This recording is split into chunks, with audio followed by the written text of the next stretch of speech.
Assalamualaikum warahmatullahi wabarakatuh.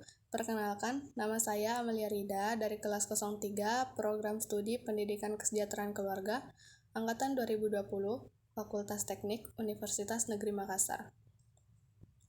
Adapun mata kuliah yang saya bawakan kali ini yaitu perencanaan pembelajaran yang diampu oleh Ibu Dr. Andi Hudia MPD bersama dengan Ibu Beste Qurani SPD MPD.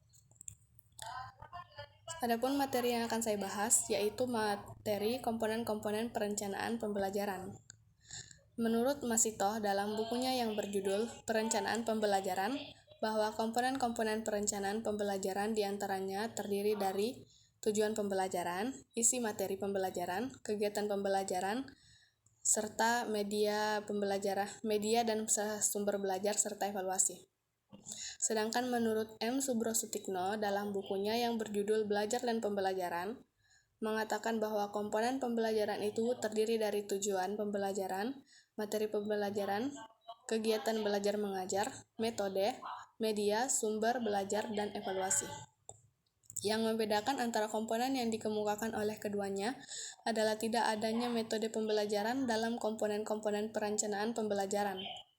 Selanjutnya akan dibahas mengenai komponen-komponen perencanaan pembelajaran. Yang pertama, yaitu tujuan pembelajaran.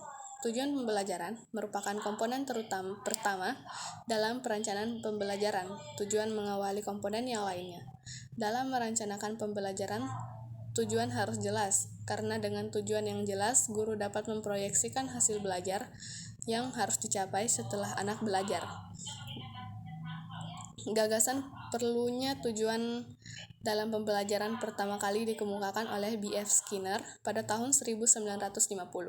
Kemudian diikuti oleh Robert Meagher pada tahun 1962 yang dituangkan dalam bukunya yang berjudul Preparing Instruction Objective. Menurut Robert Meagher, jika kita tidak memiliki gagasan yang jelas tentang tujuan apa yang harus dicapai oleh anak, maka kita tidak akan dapat membuat perencanaan yang baik untuknya.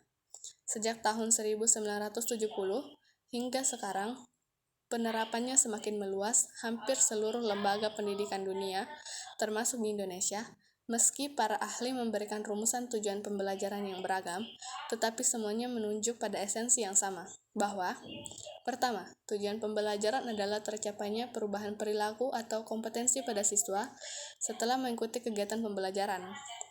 Kedua, tujuan dirumuskan dalam bentuk pernyataan atau deskripsi yang spesifik, yang menarik untuk digarisbawahi, yaitu dari pemikiran Kemp dan David E. Keppel, bahwa perumusan tujuan pembelajaran harus diwujudkan dalam bentuk tertulis.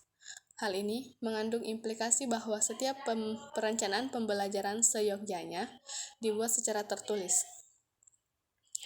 Upaya merumuskan tujuan pembelajaran dapat memberi manfaat tertentu, baik bagi guru maupun siswa. Nana Syaodih Sukmadinata mengidentifikasi 4 manfaat dari tujuan pembelajaran, yaitu: pertama, memudahkan dalam mengkomunikasikan maksud kegiatan belajar mengajar bagi siswa, sehingga siswa dapat melakukan perbuatan belajarnya secara lebih mandiri. Kedua, memudahkan guru memilih dan menyusun bahan ajar. Ketiga, membantu memudahkan guru menentukan kegiatan belajar dan media pembelajaran. Keempat, memudahkan guru mengadakan penilaian dalam Permendiknas RI nomor 52 tahun 2008 tentang standar proses. Disebutkan bahwa tujuan pembelajaran memberikan petunjuk untuk memilih isi mata pelajaran, menata urutan topik-topik, mengalokasikan waktu, petunjuk dalam memilih alat-alat bantu pengajaran dan prosedur pengajaran, serta menyediakan ukuran untuk mengukur prestasi belajar siswa. Tujuan pembelajaran dapat dijabarkan dari tujuan-tujuan di atasnya, yaitu sumbernya tujuan pendidikan, tujuan lembaga contohnya tujuan taman kanak-kanak, tujuan bidang pengembangan, tujuan umum yang kemudian dijabarkan dalam tujuan yang lebih luas yang biasa dikenal dengan TIK, tujuan instruksional khusus. Tujuan pembelajaran khusus biasanya dirumuskan oleh guru. Karena tujuan khusus ini dirumuskan oleh guru, maka harus memahami bagaimana cara merumuskan kemampuan atau tujuan pembelajaran khusus. Rumusan tujuan khusus harus menggunakan kata kerja yang operasional, dapat diukur, dan harus dapat diamati. Selanjutnya, dari komponen-komponen perencanaan pembelajaran yaitu ada isi atau materi pembelajaran. Materi pembelajaran merupakan unsur belajar yang penting mendapat perhatian oleh guru. Materi pelajaran merupakan medium untuk mencapai tujuan pembelajaran yang dikonsumsi oleh siswa. Karena itu, penentuan materi pelajaran mesti berdasarkan tujuan yang hendak dicapai, misalnya berita pengetahuan, penampilan, sikap, dan pengalaman lainnya.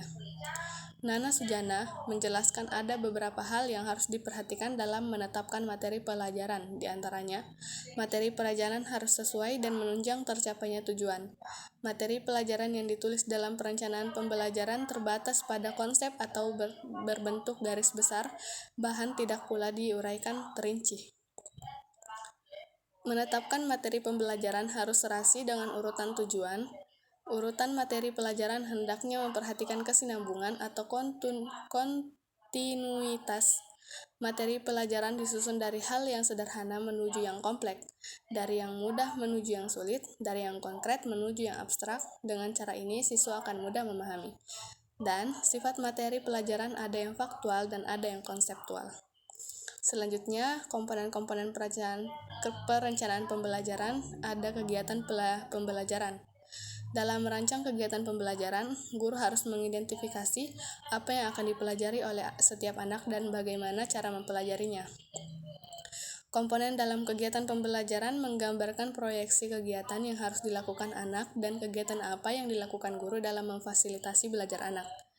Dalam merancang kegiatan belajar, kegiatan harus dirumuskan secara jelas dan rinci. Hal-hal yang perlu dipertimbangkan dalam menentukan kegiatan belajar mengajar dapat dicermati sebagai berikut. Pertama, kegiatan harus berorientasi pada tujuan. Kedua, kemampuan yang harus dicapai anak adalah melalui praktik langsung. Ketiga, kegiatan pembelajaran harus berorientasi pada perkembangan. Keempat, kegiatan pembelajaran harus berorientasi pada kegiatan yang integrated, yang berpusat pada tema. Kelima, kegiatan pembelajaran harus berorientasi pada tujuan pendidikan. Ketujuh, kegiatan pembelajaran menggambarkan pembelajaran yang berpusat pada siswa atau peserta didik. Kedelapan, kegiatan pembelajaran harus menggambarkan kegiatan yang menyenangkan. Kesembilan, walaupun penetapan kegiatan berorientasi pada siswa, kegiatan harus memungkinkan bagaimana guru dapat membantu siswa dalam belajar.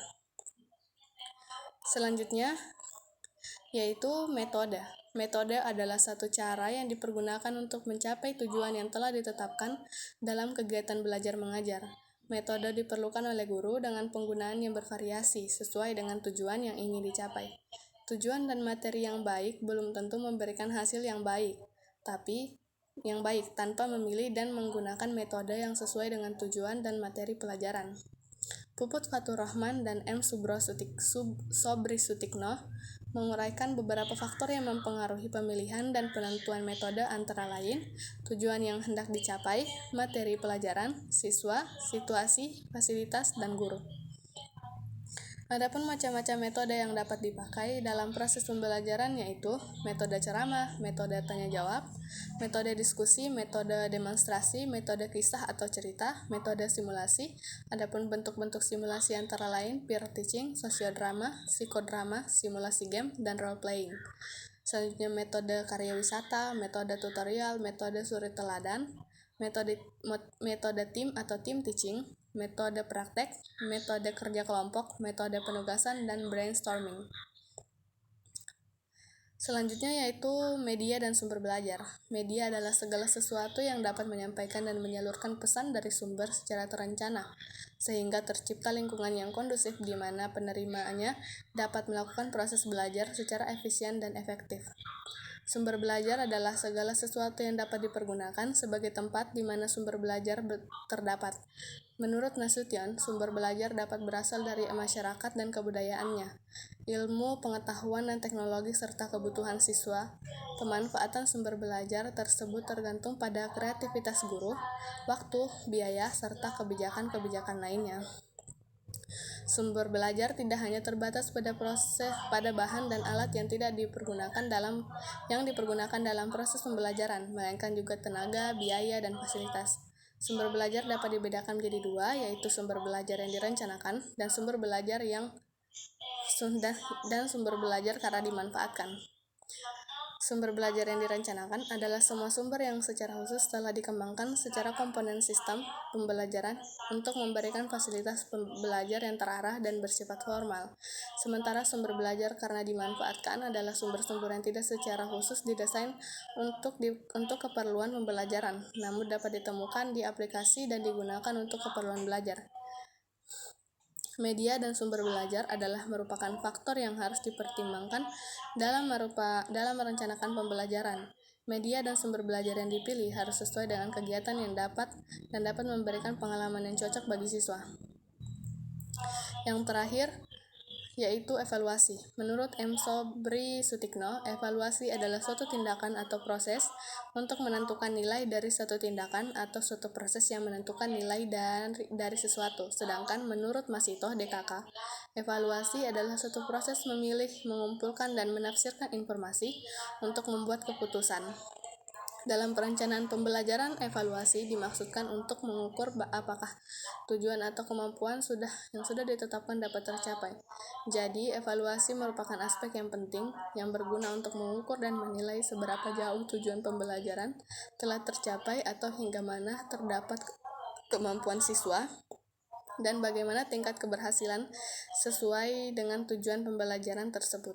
Berdasarkan Undang-Undang Sisdiknas Nomor 20 Tahun 2003 Pasal 58, evaluasi belajar siswa dilakukan untuk memantau proses kemajuan dan perbaikan hasil belajar siswa secara berkesinambungan. Untuk melakukan evaluasi diperlukan syarat-syarat tertentu. Syarat-syarat umum evaluasi yaitu validitas, reliabilitas, objektivitas, efisiensi, dan kegunaan atau kepraktisan. Selain syarat-syarat umum tersebut, dalam evaluasi juga terdapat teknik-tekniknya. Pada umumnya, teknik evaluasi ada dua macam, yaitu dengan menggunakan tes dan non-tes. Tes ditinjau dari pengukurannya. Secara umum, tes dibagi menjadi dua, yaitu tes kepribadian dan tes hasil belajar.